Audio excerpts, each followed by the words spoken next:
Muy bien. Como decía al principio cuando me presenté, la idea de esta presentación es unir un poco diferentes facetas, tanto la académica relacionada con didáctica y con investigación, por la tesis doctoral que estoy haciendo, que es sobre ingenieros militares del 18 y tiene relación con patrimonio militar, pero también hay una parte de didáctica que llevo tratando desde que hice el máster de profesorado en la Complutense. Aquí un poco lo explico someramente.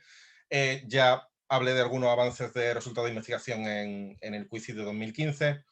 y también relacionado con temas de guía turístico. Hay unos cursos en la Fundación de la Universidad de Málaga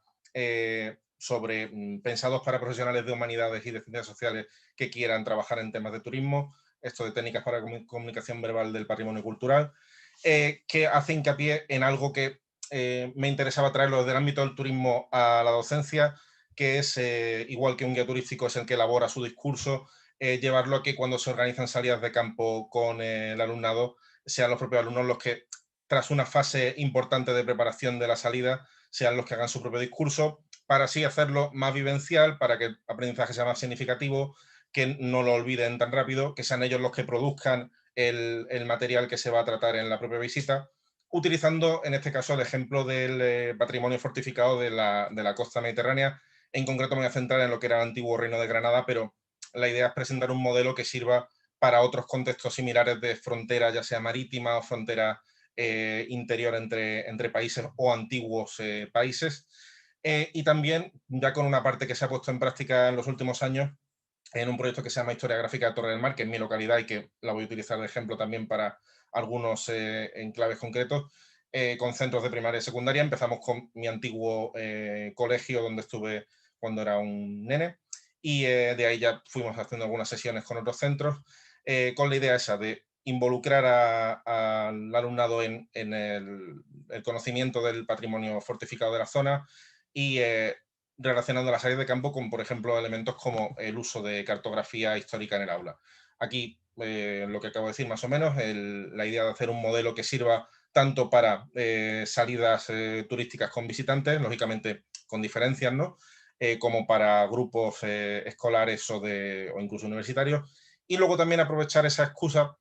para reflexionar sobre el concepto de frontera y cómo ha cambiado a lo largo de la historia. Y como objetivos secundarios, aparte del uso de la cartografía histórica, en la línea de utilizar fuentes primarias, sobre todo para la didáctica de la historia, que es algo que se quiere incentivar en el aula, también en el clásico objetivo de la comunidad educativa de poner en relación al profesorado de secundaria y universitario con el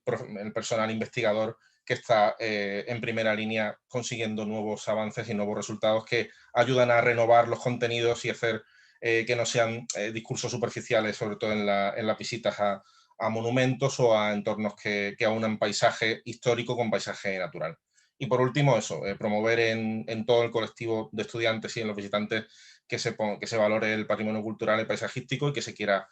conservar y tener esa concienciación de que está en riesgo y de que si no se hacen políticas de conservación muy constantes, se pierde parte de ese patrimonio. Ahora vendría una parte un poco de estado de la cuestión sobre el concepto de frontera. Lógicamente voy a ser muy breve, no voy a ir detallando tanto. La idea principal que quería sacar es que lo que digo al principio y al final a través de esos autores, que el concepto de frontera, pese a que podamos creer hoy en día o que mucha gente crea que siempre ha sido igual, esa idea, lo que aparece en la RAE, la diferencia lineal del territorio de los estados, que siempre ha ido cambiando a lo largo de la historia. Está la referencia esa del Imperio Romano como origen de lo que entendemos hoy por frontera, aunque realmente la frontera actual lineal sería desde finales del 18 con los estados-nación actuales y esa identidad nacional, que la frontera ha sido en ocasiones algo poco definido, con esas buffer zones o zonas de frontera más amplias que no son una línea, que en ocasiones han sido la división entre propiedades privadas de reyes o señores. Hay, para el caso español, diferentes escuelas. Menciono aquí la Escuela de los Estudios de Frontera, que lo que quiere es plantear en positivo la convivencia que se daba gran parte del tiempo en la frontera, haciendo hincapié en que el 85% del tiempo había paz. Esa, en mi opinión, es una visión un poco ingenua porque pasa por encima del hecho de que, aunque no hubiera una guerra declarada, las relaciones fronterizas no siempre eran pacíficas y en las fuentes está que había constantes asaltos, robos, incursiones. Hay que perder un poco esa visión, a veces un poco edulcorada de ciertos contextos. Eso para la Edad Media, lógicamente para la Edad Moderna es más difícil todavía defender un contexto pacífico en la frontera que ya queda en el Mediterráneo, que no es solo frontera entre dos estados, sino entre un poco dos civilizaciones, religiones, y que, como sabemos, hasta casi el siglo XIX fue objeto de gran peligrosidad. Bueno, aquí quería reflexionar un poco sobre por qué es importante hablar del concepto de frontera hoy, más que nada porque hay un contexto complicado después de décadas de globalización y de apertura de fronteras, esa tendencia de hace ya bastantes años por razones diversas, ahora también razones sanitarias, pero razones de seguridad, migraciones, refugiados, terrorismo, etcétera, han vuelto a fomentar lo que llama Keating Marshall la Fortress Mentality, esa noción de recuperar las fronteras para ganar seguridad. Entonces, esta idea europea tradicional de la apertura de fronteras vuelve a estar en riesgo, no solo aquí, sino en otros contextos geográficos por el mundo. Y aquí ya quería entrar en el contexto geográfico que yo utilizo para este modelo didáctico, que es el que me toca más de cerca, que es el de la costa de lo que era el Reino de Granada, provincias de Málaga, Granada y Almería. ¿Qué tienen en común? Porque es interesante. Vemos que hay una serie de poblaciones por esa peligrosidad de la que hablaba en el Mar de Alborán, en el Mediterráneo occidental. Grandes poblaciones están lejos de la orilla, entonces el urbanismo muy lentamente, en ocasiones hasta el siglo XX, no ha ocupado la primera línea y sigue habiendo contextos en los que está el patrimonio defensivo fortificado en un entorno bastante parecido a como era hace 300 años, ¿no? Se ha conservado un poco el paisaje natural y eso puede ayudar a que cuando se hace una visita se pueda reflexionar mejor sobre cómo era la frontera antes y cómo es ahora, que esa división, esa diferencia entre un contexto más inestable, más peligroso, con el contexto pacífico estable actual que vivimos. Es un entorno, como menciona aquí García Consuegra, turísticamente mal aprovechado porque en ocasiones el patrimonio que está en ciudades se ha deteriorado mucho, a veces está descontextualizado, a veces está en lugares difíciles de llegar, pero en realidad una de las ventajas de que haya un patrimonio tan disperso es que todas las localidades tienen algún elemento de patrimonio defensivo cerca que se presta a hacer estas rutas y estas visitas didácticas. Lo que me refería antes, aquí se puede ver cómo casi todos los núcleos de población importantes están un poco alejados de la costa. Nerja se desarrolló de manera posterior, antes era más importante Frigiliana. Torros está también. Esta es la parte ya, digamos, que yo voy a hablar más de la costa de Málaga. Aquí tenemos un ejemplo de que no solo la piratería del norte de África fue un objeto de inestabilidad, me refiero a la toma de Gibraltar, a partir del siglo XVIII también hay un contexto más violento en la competición entre las potencias europeas en el mar y eso también llevó a que se invirtiera más en fortificar la costa y por tanto dejándonos más evidencia, sobre todo en zonas como Almería, como Málaga, del patrimonio de esa época.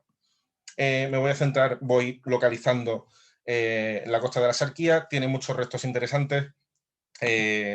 aquí en concreto la Torre Nueva de Algarrobo, pero me interesa sobre todo mostrar estos ejemplos de aquí, porque ahí vemos dos ejemplos de fortificaciones defensivas, en este caso las torres vigía, que venían del pasado nazarí o musulmán y que luego fueron recuperándose en época de Felipe II y posteriormente en el siglo XVIII. Desde que se crea el cuerpo de ingenieros hay una intención sistemática de renovarlas, artillarlas y agrandarlas y en muchos de estos casos se conserva todavía el entorno poco alterado o, lógicamente, hay carreteras y hay viviendas, pero no está urbanizado y a la hora de transmitir cómo era esa frontera marítima hace siglos es mucho más, se consigue un aprendizaje más significativo para el alumnado. El modelo que quería plantear, y para esto remito por falta de tiempo al texto completo cuando se publique para ver ahí más detalles, básicamente son tres fases. Hay una fase inicial que cuando hablamos de grupos de visitantes, lógicamente habría que hacerlo o dando material previamente o utilizando la tecnología, material descargable o smartphones o tablets, etcétera. Para el caso de las aulas, conllevaría una preparación previa en el aula con trabajo con cartografía, con análisis de imágenes, con contenidos que tuvieran que preparar para elaborar su propio discurso una vez se haga la salida de campo. Para cartografía histórica, lo que yo he utilizado sobre todo, que viene siendo el 18, aquí tenemos algunos ejemplos, es muy interesante porque no solo habla de edificios, sino que como los ingenieros también eran geógrafos y sus propias ordenanzas le obligaban a recoger información sobre el territorio, económica, paisajística, natural, vemos cómo este tipo de planos no solo llevan los planos de las propias estructuras, sino que se ve alrededor cómo era unos dibujos que hacían aproximados de cómo era el terreno. Otro ejemplo aquí. Y la idea de compararlos con el urbanismo actual, ¿no? Ver permanencias y cambios, ver cómo dónde queda lo que estaba ya hace 300 años, en qué estado de conservación está, cómo podemos seguirlo, el trazado urbanístico que tenía anteriormente. Es muy interesante porque permite ver usos de cultivos, ver sistemas económicos, dónde vivía la gente, cómo. Em,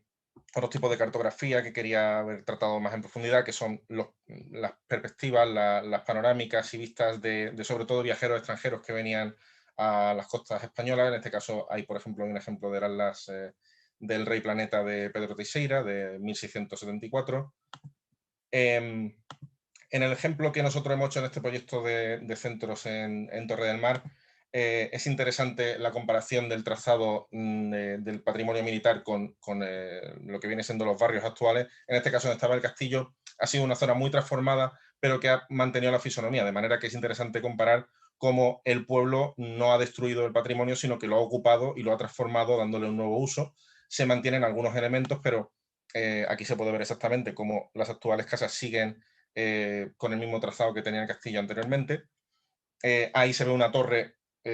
circular reutilizada como casa, con el mismo plano que aparece ahí en la rotonda. Aquí mostrando la cercanía, en este caso al centro en el que empezamos el proyecto, pero básicamente es difícil que haya un centro que no tenga a 5 minutos en coche algún elemento defensivo que permita mostrar tanto la parte paisajística como la parte de patrimonio arquitectónico. Bueno, porque no meterme en el lío jurídico, he puesto así un poco la identidad de los chavales para que no se vea tan claro, pero el caso es que esto es uno de los ejemplos de estas sesiones que hicimos en centro, en este caso uno de primaria. Esto es un ejemplo de actividad de ampliación y refuerzo después de la salida, en concreto hacer maquetas del patrimonio arquitectónico que se ha visto. También se pueden hacer reconstrucciones 3D, se pueden hacer in situ trabajos de indagación, juegos. En este caso también se ha hecho mucho hincapié en que luego los alumnos hicieran sus propias exposiciones después con la experiencia de las visitas y fueran ellos los que consolidaran el conocimiento con sus propias conclusiones. Esa es un poco la idea que se ha llevado a cabo y que también tiene mucho potencial para que el alumnado adquiera competencias y capacidades que valgan en el mundo laboral, como la expresión oral, el conocimiento del patrimonio histórico pensando en el turismo, etc. Había puesto también un poco de bibliografía para comentarla, pero bueno, aquí en general está todo lo relacionado con el uso didáctico del paisaje, con el concepto de frontera, según diversos autores, antropólogos, historiadores, especialistas en ciencias políticas, etc. También lo relacionado con el uso de la cartografía histórica en el aula y, en fin, remito al texto completo para ampliar más y hacer hincapié en eso, en que es una buena excusa aprovechar que el contexto internacional es siempre cambiante con el tema de las fronteras. Ahora, en las últimas 2 semanas tenemos un ejemplo de que no es un tema baladí con Armenia y con Azerbaiyán dándose tiros otra vez. Es algo que merece la pena utilizar el patrimonio defensivo para que tanto alumnos como visitantes en general de una zona reflexionen sobre qué es una frontera, cómo ha cambiado a lo largo de la historia y valorar que hoy en día sea un contexto en general mucho más pacífico, mucho más estable y